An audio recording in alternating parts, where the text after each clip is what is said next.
Pat Kennedy, who's chair of our trustees. Pat, why don't you share with us real quick what the trustees does? Well, I think responsibility-wise, it's pretty inclusive as far as everything that includes all the physical plant of the church. You know, from the church inside out, the roof, electric, plumbing, HVAC, landscaping, all the trees, the green space adjacent to our parking lot, everything in between. I think the three words that define trustees most is security, safety, and liability. And those are three words that I keep in mind constantly, especially with COVID for the last couple of years. Our number one word has been safety, you know, because we make all the changes is how we're going to meet, when we're going to meet, how are we going to be masked, how many people sitting where. It's affected funerals, weddings, a lot of celebrations for 2 years. So it's quite inclusive, but it's very simple when you break it down to those three words, I think. So the trustees have had an opportunity in COVID to do some work to the church that maybe we just haven't had the opportunity to do in the past, in large part because we had an empty building for a little while there, right? So we could pay attention to some things. So you're going to give us kind of a tour of some of the work that the trustees has overseen. First, I will tell you before we do go inside for the tour, outside roofing is in the process of all being replaced, which was very well past due and needed doing. So that will be done. Painting has been done on the outside of the church. Landscaping, all the trees trimmed on this big campus. A lot of work. HVACs have been updated periodically. I think we have 12 or 13 units, and I think we're good shape on 8 or 9 of those now. So outside we're in good shape. We'll walk a little bit and look at the inside and some of the things that we've done. Here in the hall outside your office, fresh paint, as I said, throughout the inside of the church, which really makes a difference. We are in the process of replacing all the ceiling tiles, which have been a little bit of, had my attention for several years now because of the water stains, but now with an all-new roof, it makes sense that we're going to replace those, and they'll be nice white matching ceiling tiles, so that will be nice. But the walls are so much nicer and cleaner and fresh. All the door moldings, trims have been done, and it makes a nice backdrop for all the art, you know, and all the declarations and statements that this church represents. So I'm very proud of that. You can walk through the halls. They're all fresh and clean. Very nice. We have a lot of meeting space in here for rooms, some as small as 12, maybe where trustees meets on occasion. And in council, we have 25 to 40, 45 people in there, have a room that seats, what is that capacity? I think it's 26.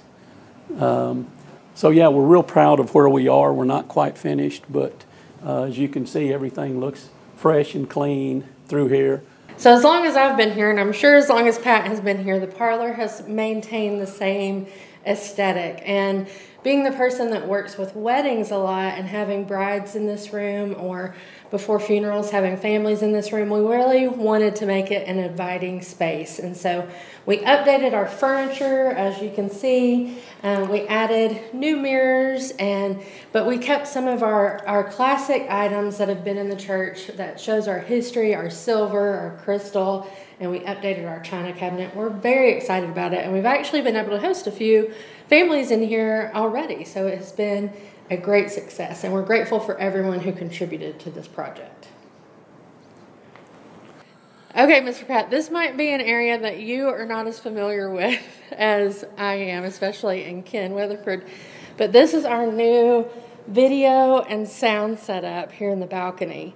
We've had to make a lot of adjustments and do a lot of wiring so that we can get efficient quality out of our live stream and our in-house sound. So we went from starting on an iPhone and a ring light to now we have 3 cameras, a wonderful switcher that allows us to go from shot to shot, a computer dedicated to our online videography, a computer dedicated to our in-house media that we show on the screen, and then a really nice soundboard that runs both online and in-house. And this is an area where we're really working to get volunteers right now. So we're excited about it, and it's a lot of fun. So if you want to volunteer, this is the place to be.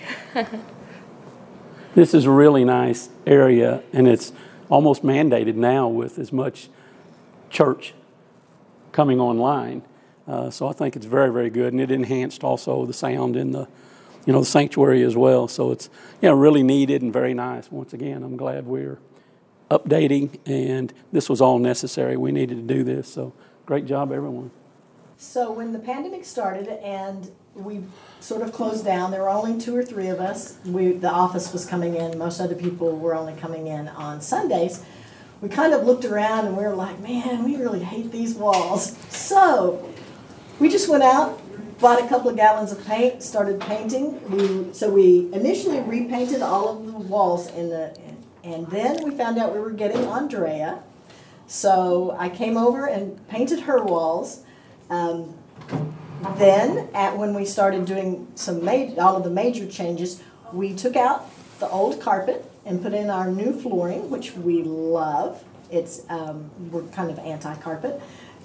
So we love our new flooring, and it really refreshed it. We put some new things on the walls and kind of brightened it up and made it much sunnier for everybody who comes in. So talk about the kitchen.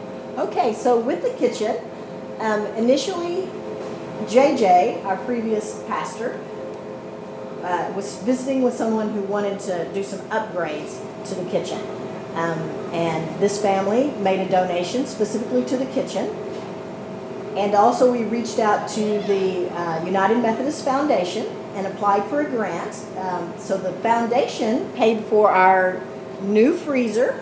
So we used to have about 5 freezers in here, so we were able to eliminate and kind of consolidate down and get a new freezer. And then with the contribution from that family, we added new flooring. We were able to put in a new ice maker because our previous ice maker had some issues. We painted all the walls, we cleaned everything up, and we had a family who donated and did some new facing on our island cabinets. And we brought in all new LED lighting in here so it's bright and we can actually see to work. I don't know, did we do anything else? I think that covers everything. I was like, we did everything. The flooring is much improved from where we were before. It always looked dingy, and this is really good commercial grade, high quality flooring that will last in here for a long time. So, And we're headed to countertops, right? yes. So in coming up, our contractor who's been assisting us with all of our exterior work got us into contact with somebody who is going to install granite for us at cost. So that is our next project. We should have that done, I would guess, in the next 6 weeks. Well, we're in Hines Hall, Ben and Maxine Hines Hall. This is a very special place for me because the Hineses were my wife's parents, and part of the reason that I'm involved in this church today. So this is very special to me, and we have some work to do in here, but I always get a special feeling when I walk through this place. I like to walk through Hines Hall every chance I get. So as we've made improvements during the pandemic, we've kind of started at the other end of the building and sort of moved this way. What we'd like to do here is switch out all of our incandescent lighting to LED lighting. It would brighten the place up, reduce our electric bills. LED lighting tends to have a 10 to 15 year life, so we wouldn't have to keep switching out light bulbs. Once we do the lighting, we'd also, in order to bring service back here from the sanctuary, which I know lots of people are anxious to do, we don't have the appropriate equipment to be able to stream it onto Facebook.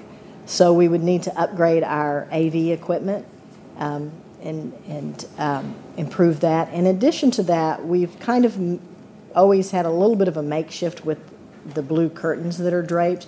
We'd like to do a little refresh in here, maybe some paint, address whether the curtains are the best option for our sound, or and make some changes to that. And so that is my next project. And what's that going to take for that kind of thing to happen? Well, My estimate is around $30,000, give or take. I've kind of gotten a rough estimate from an electrician. We kind of know what we spent in the sanctuary for our AV equipment there. And then I kind of know what I've spent in other parts of the church getting the walls painted and that sort of thing. So I'm saying roughly $30,000. So Pat, during the pandemic, one of the first things that I got really excited about was updating the narthex. I took on this role of worship arts director, and it started in the front of the sanctuary with altars. And then I realized that our space, when people were coming back from the pandemic, it was time for us to update things a little bit. So we have new mirrors in our space. We have different decorations that we rotate out from time to time so that when we have visitors especially, they come in and they see a fresh space, something modern. And then Paul Ram repurposed one of our welcome centers into this beautiful piece, which is also our new welcome center. And it helps so much because it holds our communion kits right now as people come in and stuff for both services. So we've been very happy with it. I hope you have too.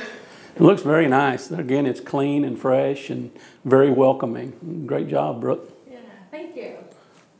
Brooke and I scavenge. Yeah. Oh, I'm sure. Just move stuff from here to Some things there. were already in the building. They were just in a closet or in another room. Like this was the altar up front. One of these was. Yeah. And you just kind of move stuff around. So actually being able to scavenge stuff and just relocate it gives you a whole new look. So that's really It matched at one point for a Yes. reason. Yeah. Yeah. See, all of that loops into trustees too, as far as being fiscally responsible for our funds. Yes. You know, because the more y'all can scavenge and save, then the more money we have for stuff elsewise. So our dollar goes farther. Yeah. So I'm grateful for y'all doing that. That's And we want the more money to go elsewise. We have more plans. I understand. Because we are still remodeling. It'll always be something, but I look at it now from where we were 4 or 5 years ago even. We're way ahead of the curve for everything that needs to be done to the church. And the reality of what went on is everybody knows because we're paying off the debt, we had budget issues for 3-4 years, which resulted in us doing the minimum, Right. because my mandate as the business administrator was to stretch our money. So the pretty things, which is what Brooke and I are enjoying so much, we just had to put aside. So we loved getting to do pretty stuff. Once Go was out it? and get a new sofa or get some new chairs has been really exciting. They've been for us. considered luxuries. In fact, right? Oh, absolutely. Absolutely. So, and like doing the Christmas lights outside, making the church accessible to Oh, sure. everyone. Yeah. Big difference. It's just been really, it's been so much fun. While other people we did enjoy the pandemic, but it was a treat to be able to do things like this during the pandemic. Yeah, I think all of that makes us more welcoming from the outside in, bringing in people and, us wanting to be the spiritual heart of downtown Bentonville. I love our historic location. It's been here, it's as old as I am, as much sad as that is to say, but it brings its own challenges with it. But I think we're in pretty good shape as a church, and I love what we're doing now, and I think we're appealing to all masses of people. And I love the fact that we're downtown. So Now we just have to bring everybody back. that's right.